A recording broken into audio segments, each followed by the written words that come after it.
الحمد لله كفى وسلام على عباده الذين اصطفى أما بعد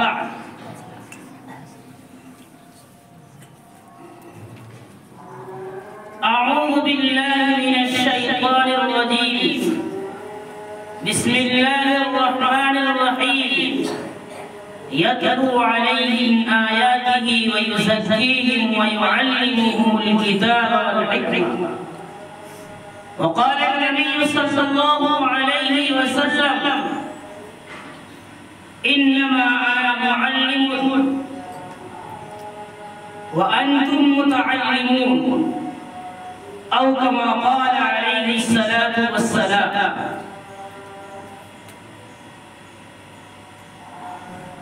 صدر محترم معزز اساتذہ کرام عزیز طلباء، سب سے پہلے ہم اللہ رب العزت والجلال کی تعریف و توصیف بیان کرتے ہیں کہ اللہ رب العزت والجلال نے ہمیں اور آپ کو یہ خوبصورت اور شاندار موقع عنایت فرمایا کہ ہم اور آپ ایک ایسی مجلس میں شریک ہیں جس کی نسبت تکمیل قرآن کریم سے قرآن مقدس و ابدی و سرمدی و دائمی و لازوال کتاب ہے، جس کتاب کو اللہ رب العزت والجلال نے انسانیت کی ہدایت کے لیے، انسانیت کی خیر و خوبی کے لیے،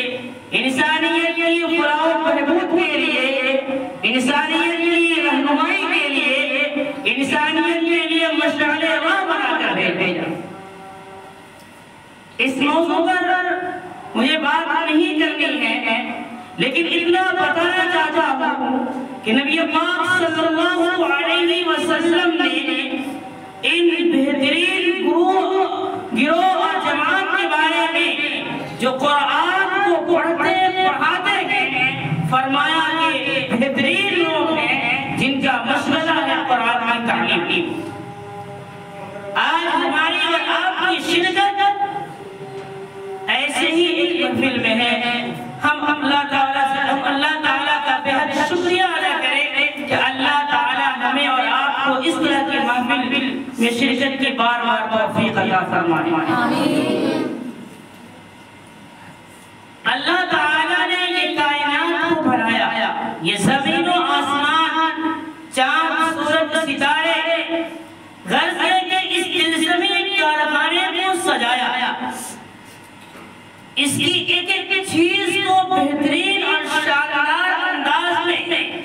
انسانوں کے فائدے کے لیے مزین کیا اور سجا کر ہمارے سامنے پیش کیا. قرآن نے اس بات کو بیان کیا کہ سخر لکم ما فی الارض جمیعا، کہ اللہ نے تمہارے لیے کام میں لگا رکھا ہے ان تمام چیزوں کو جو آسمان میں ہے، جو زمین میں ہے، جو سمندر کے اندر ہے. غرض ہے کہ اس کائنات کی ساری مخلوق اللہ تعالیٰ نے ہمیں اور آپ کے لیے پیدا کیا، اور ہمیں اور آپ کو اللہ تعالیٰ نے اپنے فائدے کے لیے، اپنی بندگی اور عبادت کے لیے پیدا کیا. لیکن اس دنیا کے اندر جب انسان آتا ہے تو بہت سارے مشاغل، بہت سارے امور،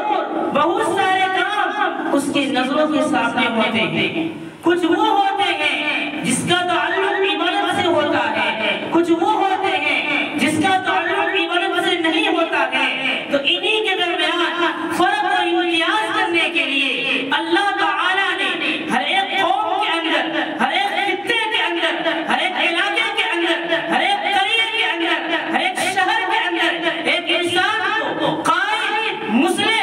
نبی اور رسول اور معلم و استاد بنا کر بھیجا. اور یہ سلسلہ حضرت آدم علیہ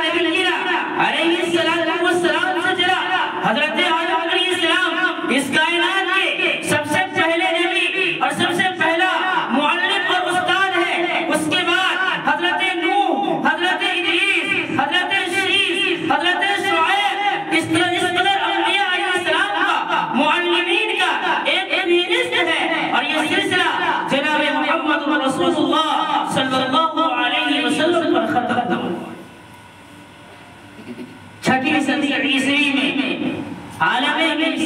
کھسک رہی تھی،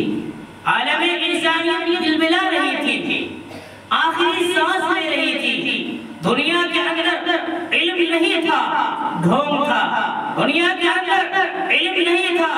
جوگ اور ڈھونگ تھا۔ دنیا کے اندر علم نہیں تھا، چند ایسی بہکاوے والی باتیں تھی جو لوگوں کے قلوب کو اپنے طرف مائل کر لیتی تھی۔ گوپوں میں رہ کر، جھوپڑیوں میں رہ کر، جنگلات کی کھاڑیوں میں رہ کر، پہاڑ کے چوٹیوں کے اندر رہ کر، چند جوگ ڈھونگ کو اور چند جادوگری کو لوگوں نے علم نام رکھا تھا، اور اس کے ذریعے معاشرے کو فساد اور بگاڑ کی طرف لے کر جاتے تھے۔ ہر طرح کی برائیاں، ہر طرح کی کمیاں اس صدی کے اندر عروج پر تھی۔ ضرورت تھی اس بات کی ضرورت تھی کہ اب کوئی ایسا معلم، کوئی ایسا استاد، کوئی ایسا ٹیچر بحال ہو، اس دنیا کے اندر آئے جو ان تمام باطل فرقہ طاقتوں کی، ان تمام غلط نظریات کا انقطاع اور ان کا سلسلہ کثرت سے پاپ کرے، اور ایک نئی بہار کا روح پھونکے، اور انسانیت کو ایک نیا پیغام دے، اور دنیا کو بتائے وہ علم نہیں ہے جو کھاڑیوں میں، جو جھوپڑیوں میں، جو گوبوں میں، جو پہاڑ کے چوٹیوں میں حاصل کیا گیا ہے۔ اصل علم وہ ہے جو علم الہی ہے، اصل علم وہ ہے اس میں انسانیت کے فلاح و بہبود ہے، اصل علم وہ ہے جو انسانیت کی کامیابی کا ضامن ہے، اصل علم وہ ہے جو اللہ اور اس کے رسول کے، اللہ اور اس کے بندے کے تعلق کو ہموار کرتی ہے، اصل علم وہ ہے جو وجود میں سچائی اور امانتداری کا درس دیتی ہے۔ چنانچہ آپ صلی اللہ علیہ وسلم کو اس دنیا میں اللہ تعالیٰ نے ایک معلم، ایک استاد، ایک مربی بنا کر بھیجا، اور یہ اعلان کر دیا، یتلو علیہم آیاتہ ویزکیہم ویعلمہم الکتاب والحکمہ۔ یہ نبی ہے جو تمہیں قرآن کی آیتیں پڑھ کر سناتے ہیں، تمہاری تزکیہ کرتے ہیں، تمہاری تصفیہ کرتے ہیں، اور حکمت کی تعلیم دیتے ہیں۔ نبی پاک صلی اللہ علیہ وسلم اس دنیا میں معلم اعظم، معلم انسانیت بنا کر بھیجے گئے۔ صحابہ کرام رضوان اللہ تعالی علیہم اجمعین نے آپ کی تعلیم کو، آپ کی تزکیہ کو، آپ کی تصفیہ کو، اور آپ کی ایک ایک چیز کو گلے سے لگایا اور اسے قبول کیا، اور سمجھا کہ یقیناً ہمارے لیے یہ رہبر ہے، ہمارے لیے قائد ہے، ہمارے لیے استاد ہے، ہمارے لیے رہنمائی کی باتیں بتاتے ہیں۔ قرآن میں اللہ تعالیٰ نے صحابہ کرام کو اپنے معلم، اپنے استاد کی ادب اور طریقہ سکھاتے ہوئے سورہ حجرات کے اندر بیان فرمایا، یا ایھا النبی لا ترفعوا اصواتکم فوق صوت النبی۔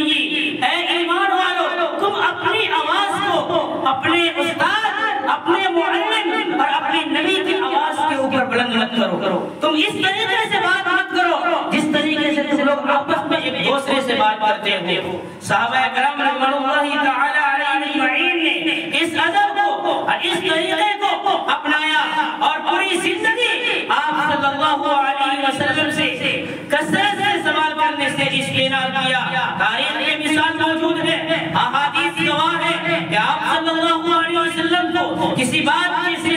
حضرت صحابہ کرام کو آپ صلی اللہ علیہ وسلم سے کسی بات کے متعلق پوچھنا ہوتا تھا تو ہزار بار سوچتے تھے کہ پوچھے یا نہ پوچھے۔ وہ حدیث جبرائیل، اس میں حضرت جبرائیل ایک انسانی شکل میں آ کر رسول پاک صلی اللہ علیہ وسلم کے پاس ایک طالب علم کی حیثیت سے بیٹھ رہے ہیں، اس بات پر گواہ تھی کہ آپ صلی اللہ علیہ وسلم سے صحابہ کرام پوچھنے تک بھی ہچکچاہٹ محسوس کرتے تھے، اور چاہ کر بھی بہت ساری چیزیں ایسی تھی کہ آپ صلی اللہ علیہ وسلم سے کھلے طور پر اور عام لہجے میں نہیں پوچھتے تھے، بلکہ ادب اور تمام چیزوں کو ملحوظ خاطر رکھ کر پوچھتے تھے۔ صحابہ کرام رضوان اللہ تعالی علیہم اجمعین نے آپ صلی اللہ علیہ وسلم کی قدر کو پہچانا، دنیا کے اندر سرخرو ہوئے، دنیا کے اندر کامیاب ہوئے۔ میں آپ کہوں گا حضرت عبداللہ ابن عباس رضی اللہ تعالی عنہ حضرت عبداللہ ابن عباس رضی اللہ تعالی عنہ جو بہت بڑے مفسر ہیں، جو مفسرین کے گروپ میں رئیس المفسرین کے نام سے جانے جاتے ہیں، ان کو اللہ تعالیٰ نے جو یہ علمی مقام عطا کیا اور جو علم کے اندر وہ حبر کہلائے اور بکر کہلائے، اس کا بھی ایک ریزن ہے، ایک سبب ہے۔ میں آپ کو اس واقعے سے پیغام دینا چاہتا ہوں، چونکہ یہ واقعہ آج کے شان کے مطابق ہے، اور حضرت عبداللہ بن عباس رضی اللہ تعالی عنہ جو اس وقت اس عمر میں تھے، یقین آپ میں سے اکثر طلبہ وہ ہیں جو اسی عمر کے تھے۔ واقعہ یہ ہے کہ حضرت عباس رضی اللہ تعالی عنہ جو آپ صلی اللہ علیہ وسلم کے چچا ہیں، انہوں نے اپنے بیٹے سے کہا کہ رسول اللہ صلی اللہ علیہ وسلم کے دن کے معمولات ہمارے سامنے ہوتے ہیں، آپ دن میں کیا کرتے ہیں، کون سی عبادت کرتے ہیں، عبادت میں کتنی محنت کرتے ہیں، یہ ساری چیزیں ہمارے سامنے ہیں، لیکن رات میں آپ صلی اللہ علیہ وسلم کیا کرتے ہیں، رات میں آپ کے وظائف اور آپ کی عبادتیں کیا ہیں، یہ ہمیں پتہ نہیں ہے، یہ کیسے معلوم چلے گا؟ تو حضرت عبداللہ بن عباس رضی اللہ تعالی عنہ کو حضرت عباس رضی اللہ تعالی عنہ نے یہ مقرر کیا کہ جس دن تمہاری خالہ حضرت میمونہ رضی اللہ تعالی عنہ کے گھر آپ صلی اللہ علیہ وسلم کی باری ہوگی، تم کسی بہانے سے اپنے خالہ کے گھر چلے جائیں اور رات میں وہی بیان کرنا، معلوم چل جائے گا کہ رسول اللہ صلی اللہ علیہ وسلم شب میں رات میں کیا کرتے ہیں۔ چنانچہ ایسے ہی ہوا، حضرت عبداللہ بن عباس رضی اللہ تعالی عنہ حضرت میمونہ رضی اللہ تعالی عنہ کے پاس چلے گئے اور آپ صلی اللہ علیہ وسلم کی بستر پہ آپ صلی اللہ علیہ وسلم کے سونے سے پہلے ہی سو گئے،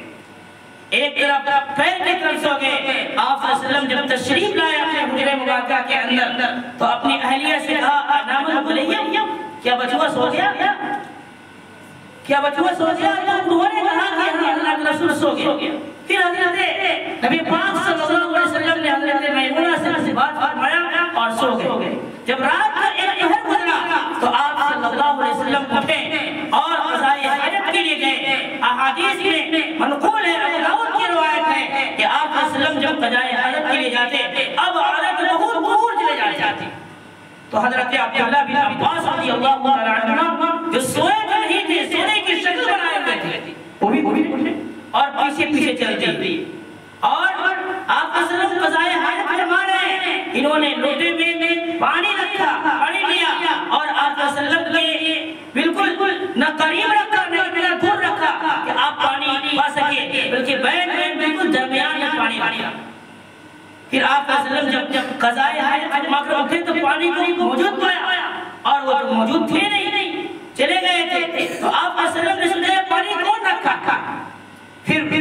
آپ صلی اللہ علیہ وسلم نے وضو فرمایا اور آ کر نماز شروع کر دی۔ تھوڑی دیر کے بعد حضرت عبداللہ بن عباس رضی اللہ تعالی عنہ نماز کے لیے تشریف آپ صلی اللہ علیہ وسلم کے ساتھ نماز کے لیے تشریف لے گئے تو آپ کے بائیں سائڈ کھڑے ہو گئے، جبکہ ایک امام ہو ایک مقتدی ہو تو کس طرف کھڑا ہونا؟ تو آپ صلی اللہ علیہ وسلم نے ان کے کان کو پکڑا اور بائیں سائڈ کر دیا اور نماز ختم ہوئی تو حضرت عبداللہ بن عباس رضی اللہ تعالی عنہ کو یہ دعا دیا اس بنیاد پر استاد کی معلم کی خدمت کرنے کی بنیاد پر اللہم علمہ الکتاب، ان کے سینے پر ہاتھ مارا اور کہا اے اللہ اسے کتاب کا علم دے، کتاب کی اسے تعلیم دے، جس کی بنیاد پر حضرت عبداللہ بن عباس رضی اللہ تعالی عنہ مفسرین کے گروپ میں سب سے اول نمبر پر ہے اور رئیس المفسرین بھی کہلائے ہیں اور قرآن کریم کی ایسی تفسیر کی جو اور صحابہ کرام نے کیسے کر سکتے۔ حضرت عمر رضی اللہ عنہ کے زمانے کی بات ہے کہ حضرت عمر رضی اللہ عنہ اپنی مجلس میں حضرت عبداللہ بن عباس رضی اللہ عنہ کو شریک کرتے تھے۔ صحابہ کرام جو بڑے بڑے تھے، حضرت طلحہ بن عبید اللہ، حضرت سعد بن وقاص، ابو عبیدہ بن جراح، جو بڑے بڑے صحابہ کرام تھے، ان کو اعتراض ہوا کہ امیر المومنین آپ اس چھوٹے سے بچے کو ہمارے مجلس میں شریک کرتے ہیں جبکہ ان کے برابر آپ کی لڑکے عبداللہ بن عمر ہیں، ہمارے لڑکے ہیں زبیر بن عوام کے بیٹے عبداللہ بن زبیر ہیں، تو حضرت عمر رضی اللہ تعالیٰ عنہ نے بتایا کہ دیکھو میں کس بنیاد پر ان کو شریک کرتا ہوں. پھر ایک سورت پڑھی اذا جاء نصر اللہ والفتح، اور بتایا اب پوچھا کہ بتاؤ کہ اس میں اللہ تعالیٰ نے کون سی تعلیم دی ہے، کس بات کی خبر دی ہے. سارے صحابہ کرام جو اس وقت موجود تھے سب نے یہ کہا کہ اللہ تعالیٰ نے تو اس میں فتح کی بشارت سنائی ہے، اللہ نے خوشخبری سنائی ہے کہ جب اسلام جب فتح ہو جائے، جب مکہ فتح ہو جائے اور لوگ اسلام میں جھوم کر جو داخل ہو جائے تو آپ صلی اللہ علیہ وسلم کو حکم دیا گیا ہے کہ آپ اللہ کی تسبیح اور تقدیس بیان کریں. سب نے یہ مطلب بیان کیا. پھر حضرت عمر رضی اللہ تعالیٰ عنہ نے حضرت عبداللہ بن عباس رضی اللہ تعالیٰ عنہ سے پوچھا کہ آپ بتائیے، تو انہوں نے بتایا کہ دراصل اس صورت میں آپ صلی اللہ علیہ وسلم کی وفات کی خبر دی گئی. تو حضرت عمر نے کہا دیکھو اسی وجہ سے میں اس کو شریک کرتا ہوں کہ ان کو کتاب کی ایسی تعلیم اللہ نے دی ہے جو ہمیں اور آپ کو نہیں ہے. میرے عزیز طلبہ، اس واقعے سے آپ سمجھ لیجئے کہ حضرت عبداللہ بن عباس رضی اللہ تعالیٰ عنہ کو اتنے بڑے مفسر کس بنیاد کس بات پر بنائے؟ استاد کی ادب، استاد کی خدمت، استاد کا ادب و احترام، استاد کی اہمیت کی سمجھنا، استاد جس مقام کا ہے اس کو مقام عطا کرنا، ایک ایک بات پر استاد کی ایک ایک بات پر اپنے ساری چیز کو قربان کر دینا. آج مدارس کے اندر حال یہ ہے کہ اساتذہ کی بے ادبی اور اساتذہ کی باتوں کی نافرمانی روز بروز بڑھتی ہی جا رہی ہے، جس کی بنیاد پر طالب علم پڑھ تو لیتا ہے لیکن اس کے علم میں تاثیر اور نور پیدا نہیں ہوتا. محدثین جو بڑے ہیں ان کے حالات زندگی پڑھنے کے بعد آپ کو بخوبی اندازہ ہوگا کہ ساری چیز اور سارے کمالات اور ساری نورانیت انسان کو حاصل ہوتی ہے وہ صرف اور صرف اساتذہ کی خدمت اور ادب ہوگا. حضرت امام شافعی رحمۃ اللہ علیہ اتنے بڑے فقیہ اور اتنے بڑے مجتہد ہیں، اتنے بڑے محدث ہیں، وہ فرماتے ہیں میں نے امام مالک کے ادب و احترام سے جو چیزیں حاصل کی ان کے علم سے حاصل نہیں کی. اس لیے ہمیں بھی اور آپ کو بھی اساتذہ کی اہمیت اور ان کا ادب و احترام ہمیشہ کرنا چاہیے اور اسے اپنا فرض اول سمجھنا چاہیے. آپ کتابوں کا ڈھیر پڑھ لیں، کتابوں کی انبار پڑھ لیں، کاپیاں در کاپیاں لکھ لیں، لیکن آپ اساتذہ کی عزت و احترام نہ کریں، اساتذہ کی اہمیت نہ سمجھیں. ایک استاد آپ کو ایک لفظ سنا دے، حضرت علی کا بیان ہے کہ اگر کوئی آدمی مجھے ایک حدیث سکھا دیتا ہے میں اس کا غلام ہوں، چاہے مجھے خریدے چاہے اپنے پاس، چاہے مجھے بیچے چاہے اپنے پاس. یہ حال تھا تو جا کے اس زمانے میں چمکے اور ممتاز ہوئے. آج ہمیں اور آپ سے جو کمیاں اور کوتاہیاں اساتذہ کی ادب و احترام اور ان کے اہمیت کو نہ سمجھنے میں ہوتی ہے، ہم اللہ سے دعا کریں کہ اللہ تعالیٰ ہمیں بے ادب نہ بنائے بلکہ با ادب بنائے اور اساتذہ کی قدردانی کرنے والا بنائے. آمین.